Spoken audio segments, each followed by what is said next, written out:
In this video series, we will be covering upgrades to our R6 track bike, which includes an all-new YZR M1 paint scheme and potentially some new clip-ons and rear sets. The bike already sports upgraded suspension and an Öhlins rear shock, so these will likely just receive a refresh. In this first video, we will go through the fiberglass repair and paint prep for the tail unit and upper cowl, which has taken some beating in the past. Here I'm using a rubber eraser wheel to remove any old decals and a handheld sander with 80 grit paper to knock back the various layers of paint in readiness for the repairs. All of these fiberglass parts have cracking and crazing in the gel coat that will need to be addressed along with the more obvious structural repairs. Okay, so I thought I'd just share this technique with you. I'm preparing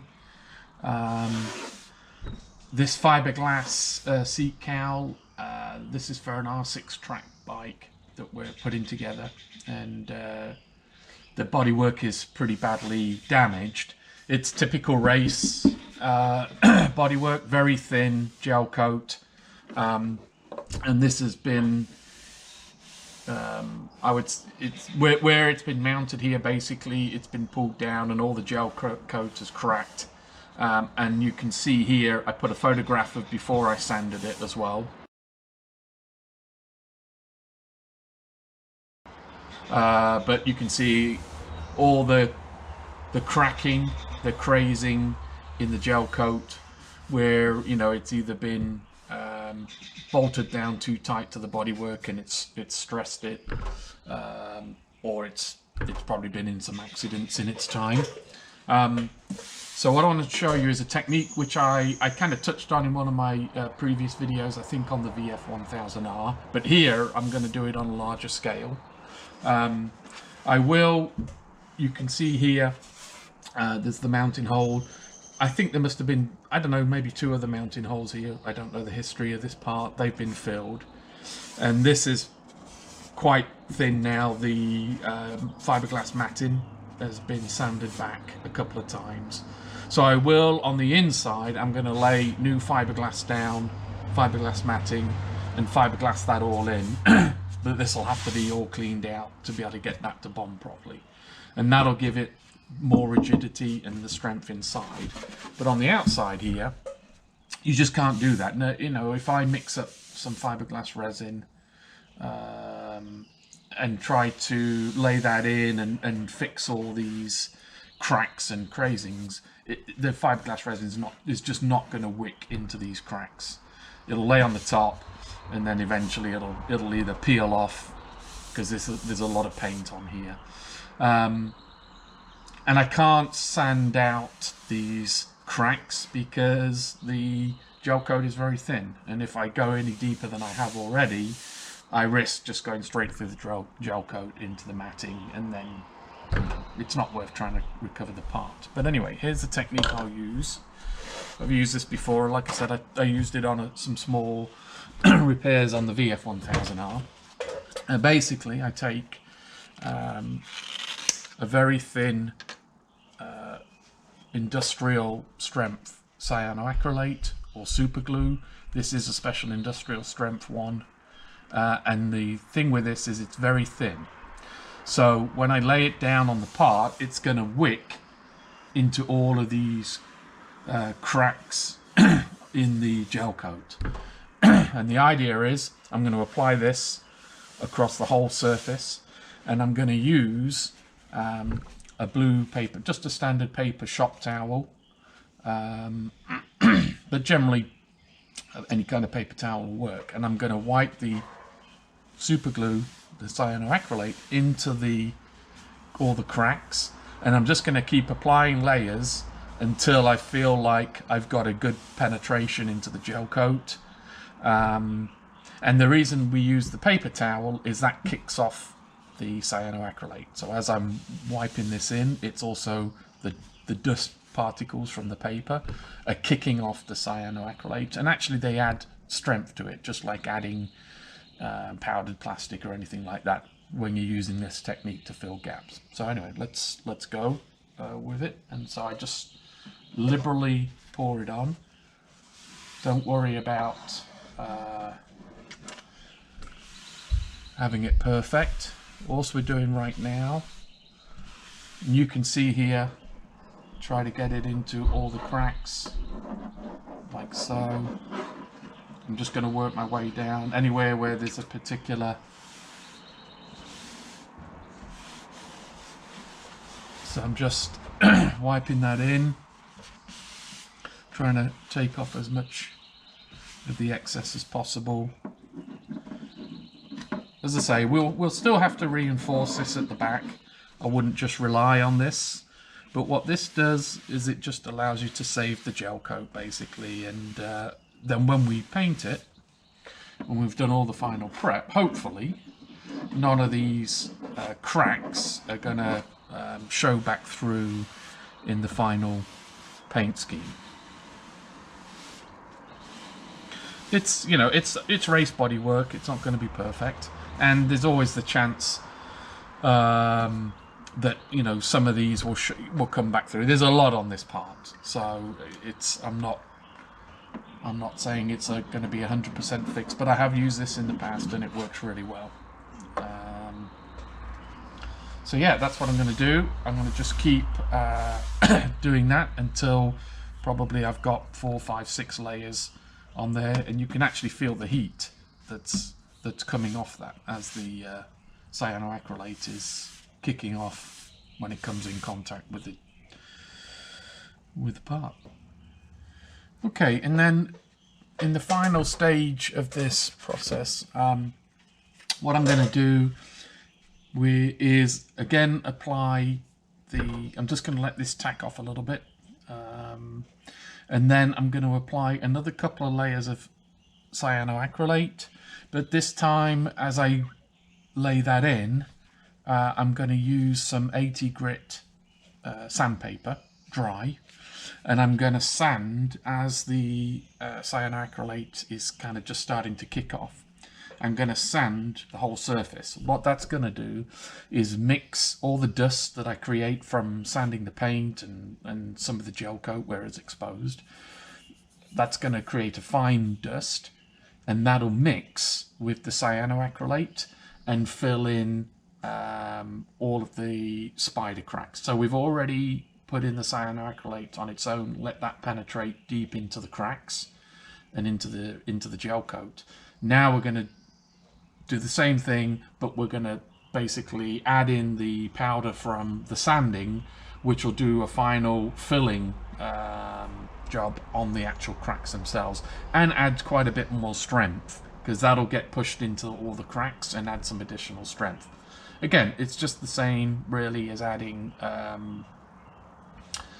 one of the techniques is like adding talcum powder or baking powder to superglue or cyanoacrylate to fill gaps. This is exactly the same thing, but I'm just using the dust that I create from sanding the part to bond with the cyanoacrylate. So I can show you that now. We've got some pretty big cracks here. So what I'm going to do, use the paper towel again. I'm just going to lay that in like so, kind of, but quickly just do that, and then I'm sanding the part. I'm using a rough sandpaper because I want to create a lot of dust very quickly and get that mixed with the cyanoacrylate before it actually fully kicks off. And you can see there actually what happens. That's the cyanoacrylate there starting to kick off already with the dust that I'm creating from here. And I'm just gonna it's just feel, you get a feel for when to start sanding, because you don't want to sand too early or too late. If you let it set too hard before you start sanding, you're not going to get the dust that you're creating bonding with the cyanoacrylate.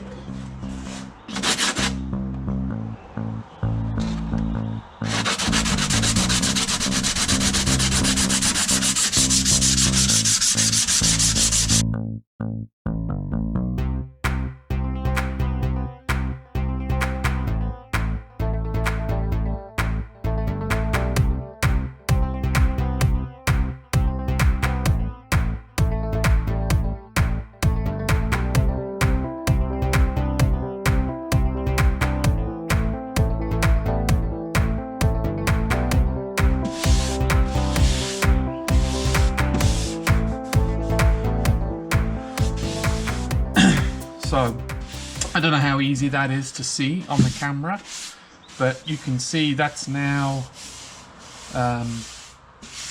all smoothed out. I can't feel any of those, even here where there was major cracking.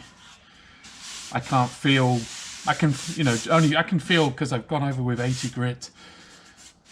Obviously I can feel those scratches, but I can't feel any of these cracks now that were in the gel coat and in the paint. And that's pretty strong. I mean, obviously, you know, if you put a huge amount of force on this again, you're going to be able to crack it again. But in general, that'll stand up to quite a bit of abuse now. So yeah, that's the technique, and I'll apply that to, pretty much going to have to apply it to all of this, most of this part, as you can see here. It's got a lot of cracking, but yeah, that's you know, and it saves the part, you know, allows us to use it for another season or two. So then I'll finish, once you've kind of done that with the rough 80 grit, just to get as much material into the cracks as possible. Then obviously I'll go over it probably with a 220 and start to smooth it out, and then we'll go 400, primer it, and then yeah, go through the usual paint process. Yep, so that's kind of my technique for doing these kind of repairs. With the gel coat repairs complete, I now reinforce the inside with fiberglass cloth and resin where the part has been badly damaged or sanded back on old repairs. And with the resin fully cured, I can sand back the repairs and trim the excess fiberglass, ready for paint.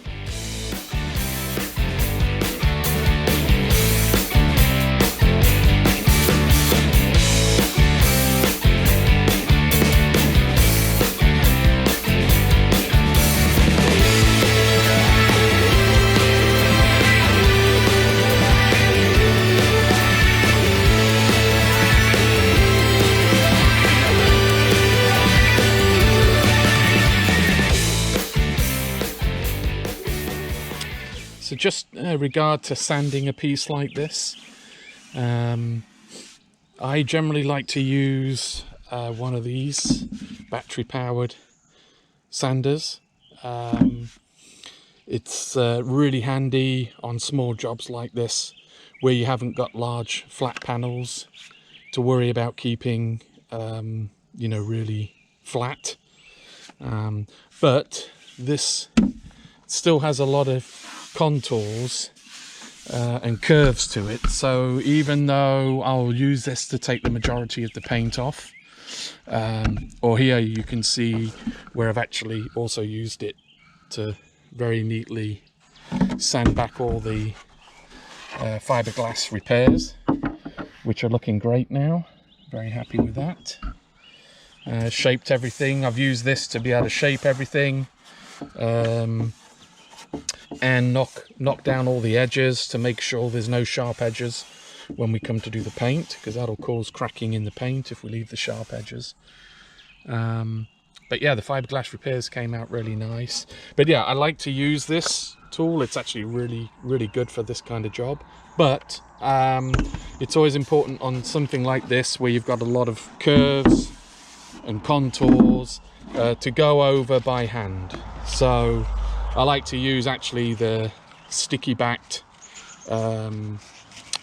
sandpaper for the orbital sanders, and I literally stick that to my hand like so, and then I will go in and do all the curves by hand. And it's kind of common sense, but the reason being, this is good at getting the majority of the paint off fast, but it'll leave, even if you try your best to kind of go around the curves, it's going to leave flat spots in the form of lines all along here, because it's a kind of large flat area that's sanding. So always come in afterwards, and I found no better method than the hand as far as conforming to the curves. And yeah, I use a sticky backed paper here. I just used 80 grit, and I just went in and did all the curves, did all the edges, radiused all the edges, ready for paint, and this piece has come out really well, actually, considering the amount of damage. Yeah, I'm very happy with the reinforcing we did in here as well. Yep, so it's shaped up nicely. So I think what I'm going to do is etch prime it now. Once it's etch primed, and then I scuff the etch primer, it's going to be a lot easier to see where all the defects, the little pinholes, the cracks that I've missed are. So rather than try to fight it, you know, at this stage, I think we're ready now to go into etch primer. And normally I would put etch primer over something like 320 or even 400 grit, if I was kind of pretty confident in the prep and that, you know, we could pretty much go straight to filler primer and base coat. But in this case, I know there's going to be a lot of work still just filling in all the little defects. So what I prefer to do is go etch primer over the 180, so I get a really deep penetration on the etch primer and get a good bond with the surface that's already on there. And then, like I said, we'll scuff that back, probably just with some Scotch-Brite pad, and that will show up then, all the little defects will show up as dark points on the surface, because when I scuff the etch primer, it's going to go very light. Yep, so let's get it in etch primer, and then once I've got that cured and then scuffed back, yeah, I'll show you how it looks. We'll then just go in with some surface putty, spot putty, to fill in what defects are remaining, unless I see anything major, you know, like a major crack in the gel coat I missed. Yeah, but then we'll go spot putty, get that all sanded back, and then we'll go filler primer, and hopefully at that point we'll just be able to sand back the filler primer, get a really nice smooth finish on this, and go straight into base coat. So here I applied 2 coats of etch primer, which has a high solvent content and penetrates deep into the surface for a great bond. And then, using a Scotch-Brite pad to scuff the surface, I can look for any remaining defects. There are some pinholes and one crack I missed, so these are easily fixed at this stage with either cyanoacrylate or surface putty, before wet sanding the part with 400 grit paper in readiness for a final etch coat and filler primer.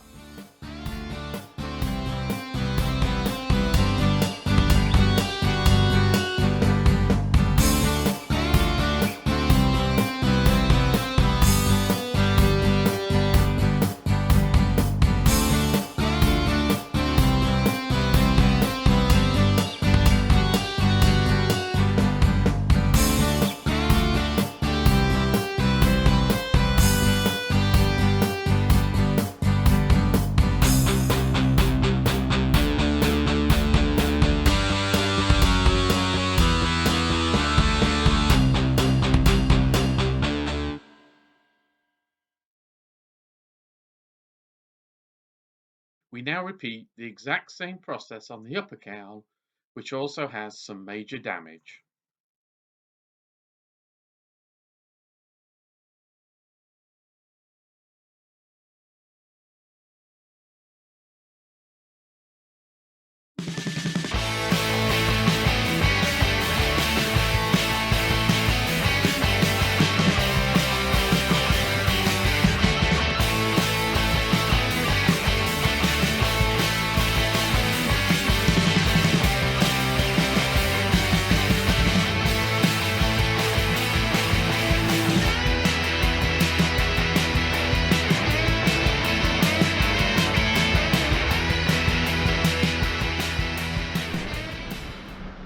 Okay, so I've just finished trimming all the fiberglass repaired areas on the upper fairing for the R6 track bike, and then I've gone around and finished hand sanding the panel and all the radiuses with 180 grit, trying to level everything off as much as possible. What I'm going to do now is I'm going to go around the entire fairing, and as I did with the tail unit, I'm just going to be looking for areas like this where the gel coat's cracked or crazed. I'm going to use the same cyanoacrylate method to just fill that in and get some integrity back into the gel coat. What I'll also be doing on this fairing, as you can see, let's see here, there's a couple of areas. So where this hole's been drilled, it's cracked. There's no point in trying to fiberglass that. It's too smaller area. So I'm actually going to patch that and use the cyanoacrylate patching method. And since I'm going to be doing that anyway, all these mounting holes you can see here, they're all very close to the edge of the fiberglass. They're bound to crack at some point. And I certainly don't want that to happen once we've got fresh paint on here. So I'm actually going to go around the entire fairing. Wherever there's a mounting hole like this, I'm going to be putting in a patch, so a piece of fiberglass cloth, which is cyanoacrylate bonded to the fairing, and I'll patch each of the mounting holes. That'll give it them additional strength and prevent it from cracking. This one's almost cracked through. I'll do the same here. I'll do the same here, these mounting holes. Yeah, and I think that should do then for the kind of main repair work. So I'll put you on time lapse while I do that. Once that's done, we can just take a quick look at those patches, and then basically yeah, it'll be ready for first coat of primer, etch primer, which will just allow me again to be able to see all the defects and any cracking or crazing I may have missed, and I'll be able to fill those in. Okay, let's go on time lapse.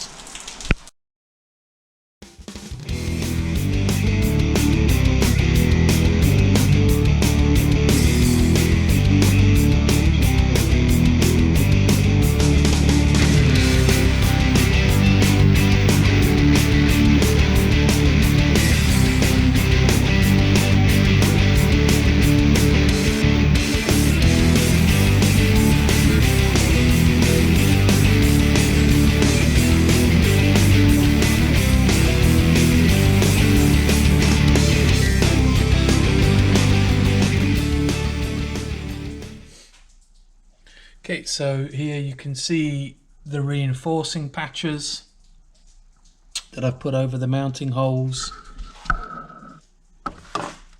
and this cracked piece I've repaired here with a patch. Yep, so that's all done. So now what I'll do, I'll just drill out those holes again, and we're done with the major repairs. So it'll just it'll be just going over the gel coat now and repair any cracking, and then we'll get the part in etch primer.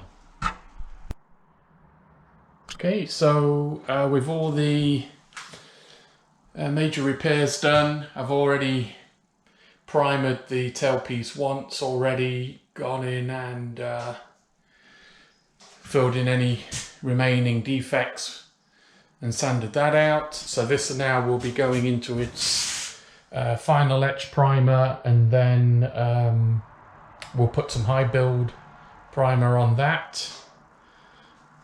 And then yeah, the top cowl, I've been through, done all the repairs as you saw, done the gel coat repair. So now this is going to have its first coat of self-etching primer. But I think rather than take it then and fill in any obvious defects, I'm just going to go etch primer and then straight into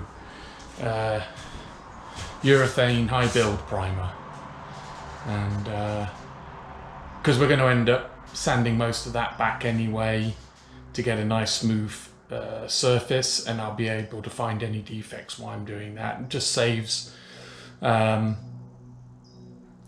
one stage in the process, but at the end of the day the result will be the same. So yeah, so sit back and I'll get these in etch primer. I'll let that sit for about 30-40 minutes and then straight over the top with the high build urethane primer.